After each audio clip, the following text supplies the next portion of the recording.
Palm Cockatoos, it's only shorter, there's a 15-minute DVD I put together here, and there's another clip I can show as well. But we're trying to keep this theme going of, some of the birds that are really interested in aviculture and some of the birds that might benefit, if they're kept in aviculture. And of course the Palm Cockatoo is one that's not kept in aviculture. Don't really know why. Some of this is footage that Ian took up in Cape York. First time we went up there, we really didn't see them. Second time, I went back and I had got some footage, and then Ian went back on another time with Palm he got some. But for me, they're the most interesting bird that we see in Australia. They're dramatic, they're entertaining, got unusual call, conservation status, least concern. But the Australian population is threatened. There's only a small population right up on Cape York. There's 4 that we know of in aviculture. There could be some hot ones hidden away, but Adelaide Zoo's got them all. But 2 of them, a pair from Taronga, but Taronga got them in '59, so they're old. Very slow to breed, but long-lived. But you turn the numbers around, it's a bit scary. If you've got a population like we saw up at Cape York of say 20, 30 birds, and if they replace themselves, and it's a stable population, it means they're taking 50 years to replace themselves, because they live for 70 or 80 years. Most are in Indonesia. We found them in this sort of country, but although that looks dry, that was only a few hundred metres from real tropical rainforest. And that's where they are on the edge. The tree in the middle is a classic sort of nest tree for them. Very different to everything else, no hole on the side that normally they go in from the top. But that's the tree we saw, and you see the line there, there's a chick sticking its head out. The nest is there, that's the thing blown up. That's a chick close to fledging. But these trees seem to be the secret of the whole thing. I'll go back to that a bit later, but they're dead trees. They're not going to last 50 years. And there's not too many of them around. And it seems they'll only nest in those trees that are open at the top. And if they're open at the top, tropical rainforest, lots of water in there, lots of rot, lots of termites up there, they've been storm damaged. Those trees don't last long, there's not too many of them. I'm not sure I can turn it on, but see if we can hear the calls, or one call.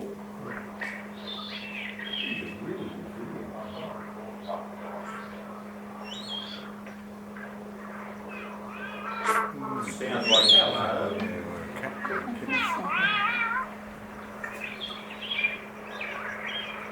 Yeah, whistle.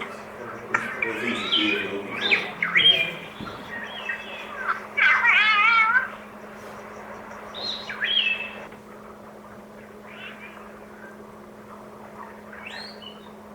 A bit shaky here, but it's more for the sound. Otherwise, I'm playing loud.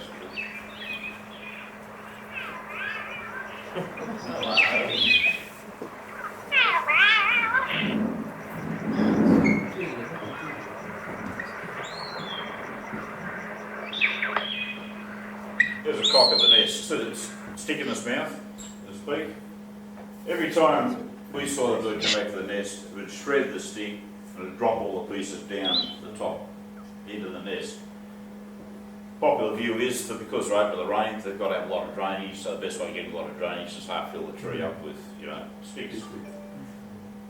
Now that seems to be the drumming stick. I think most people have heard about Palm Cockatoos for their drumming, and I'll show another little clip on that John dug out, I'm just going to put on the website.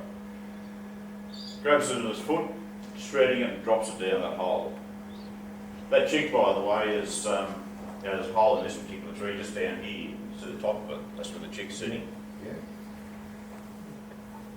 Apparently they only ever use the left foot, but they all do that. Apparently a lot of cockatoos are left-footed, but the Palm Cockatoos only ever drum with a stick with their left foot, never with the right. But don't know why.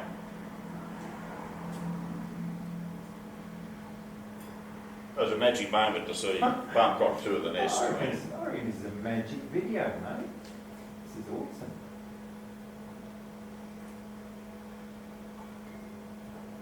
You don't have to travel up there, do you? Well, I have been up there and seen them flying around and that, but never anything of quality like this. What time of year were you? September. Is that their breeding season? Yeah, look, a pretty long season. I reckon because the chicks will be in the nest for 6 or 8 weeks, but from about August through to about February. But by February, the rainy season started, so they're really, they're at risk at the tail end of the breeding season. I could be wrong, but I'm pretty sure that our member Bob Lynn bred these. Arthur. Hey, Arthur. Hey, Yeah. Did Bob Lynn breed these? I think so, yeah. Like I thought he bred all of the black cockatoos, and that's why he got the medal for the yellowtail. I was just thinking about Alston. Well, that was one of the birds he got. One of his birds was called.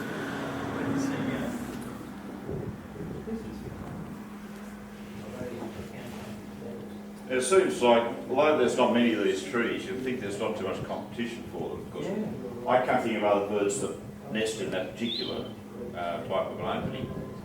But when we were there, this particular pair spent a lot of time chasing sulphur-crested cockatoos away from the nest, so there wasn't a rivalry going on. Bear in mind, this tree, unlike a lot, did have a side entrance.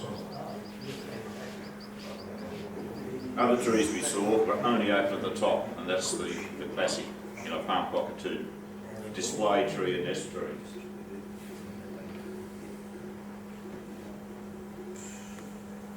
But there'd be other trees getting damaged all the time, wouldn't there?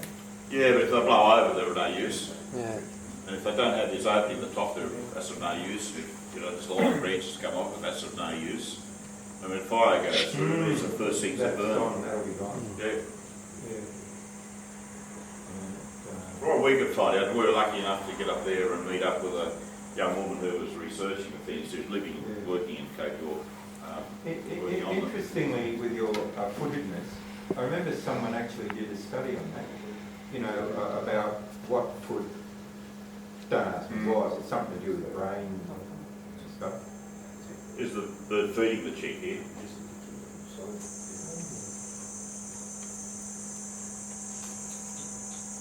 The head bobbing. There's something wrong with the sound tonight at home. This was that loud. Margaret got them to turn it down. You hear the begging calls. But you can see what it's doing there. Whereabouts is this film? Whereabouts in Cape Lockhart, the Iron Range National Park, or it's outside the National Park, but that York? Lockhart's an Known Aboriginal sites, settlement. or you had to look for them? Oh, we were lucky. First time we went there, we were looking, didn't do much good. Second time, we met up with a biologist who was living and working there, researching them, and she took us to the tree, and to some others. Wow. We could have gone, this was only 60 metres off a dirt road. We could have driven up and down the road and we'd never have seen them. And what time of day was it?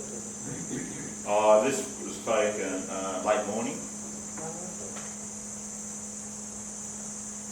This is a bit of footage that Ian took on a second trip. This was at Archer River. Really? The road Yeah, side. that road side. If anyone's been there, just down the right-hand side or towards the river, you can see there's a bit of a camping ground. Just in the back of that, on the side of the river, that's where they were. That roadhouse does over $1 million Yeah, a year. it's massive, isn't it? Yeah. Well, they've got big neat beaks, and the sorts of things they do, these are very hard nuts. These are the number plums. Pandanus palm nuts. I mean, it's all big stuff. On this tree, as this footage rolls on, you actually see a lot of nuts on the tree.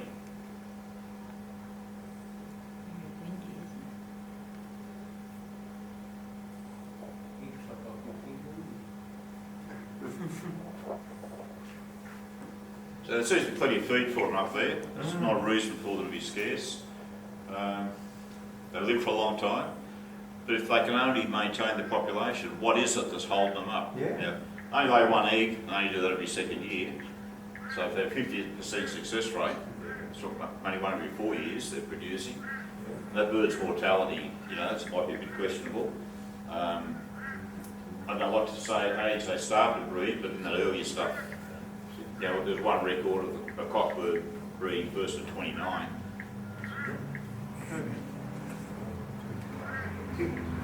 really slow to breed and just don't reproduce. I mean, the population up here seems to be dwindling a little, reasonably stable, but dwindling a little. There's only, maybe 30 birds. 30 around the lockout area, it's more further up.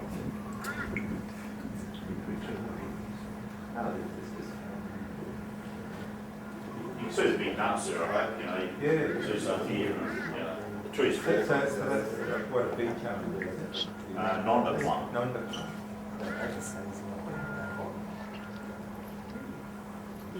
Are they dying out in New Guinea too?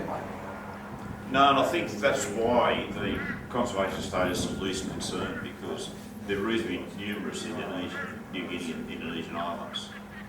So it's the Australian subspecies that's the one that's most threatened. As a species overall, they're not so threatened. In agriculture, what they seem to be doing is they pull the egg, and not all the time, but then they'll get another egg. And of course, if they do, they'll pull that. So they work them hard, but they seem to be not that hard to breed in captivity. There's some shots we took on a recent trip to South Africa. This bird just been out a heavy rain shower, so it's just breeding.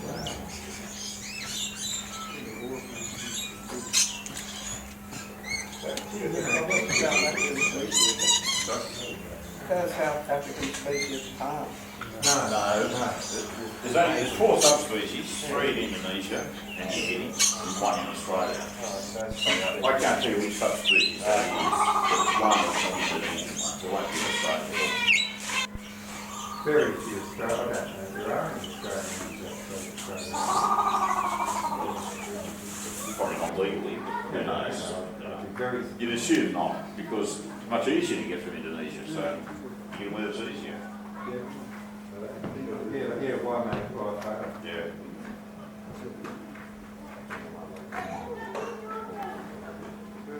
Silver cockatoos, a lot of this posturing going on all the time.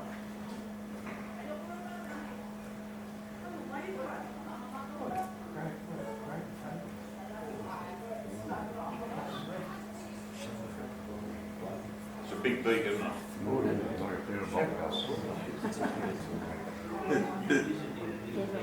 I love them, I reckon they're fantastic. Here's a pair here, you'll see it come in for a moment. And it's really easy to pick the cock from the head just from the big size.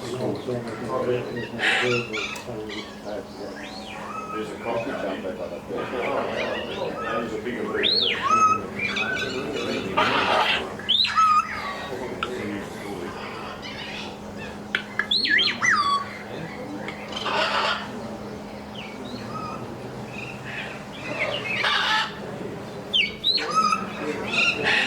They're not hard to breed, they're attractive, people want to have them.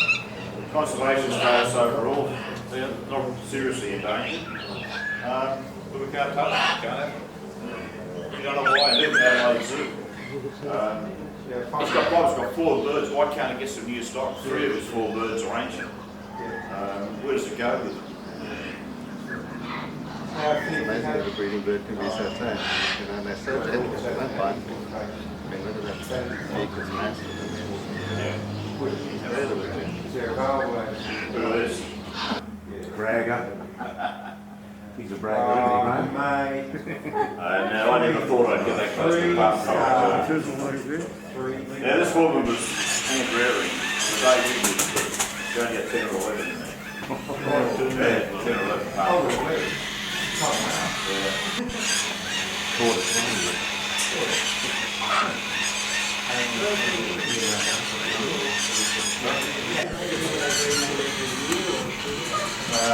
Not reliably, but once they start, I think you have 4 eggs, what 4 eggs, almost.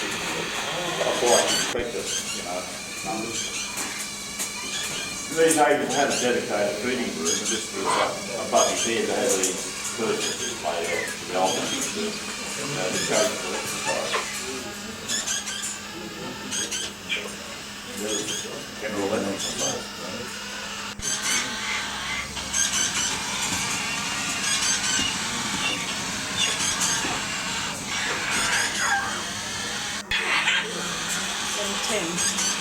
You've been my birthday when I was the 20th. Oh really? September? Great. patch for this one, it's right, thick, not set it up. That red big patch, you know, and some red patches over the side. Oh, okay, so they were really using it. Yeah. And that's why the big patch was used. Okay. And that cockatoo is probably on the tree. So it's the back of his neck bleeding the tree, so that's enough to get with. But he knew we were there. Wow, good, yeah. We were probably 40, 45 metres away from him. He knew we were there.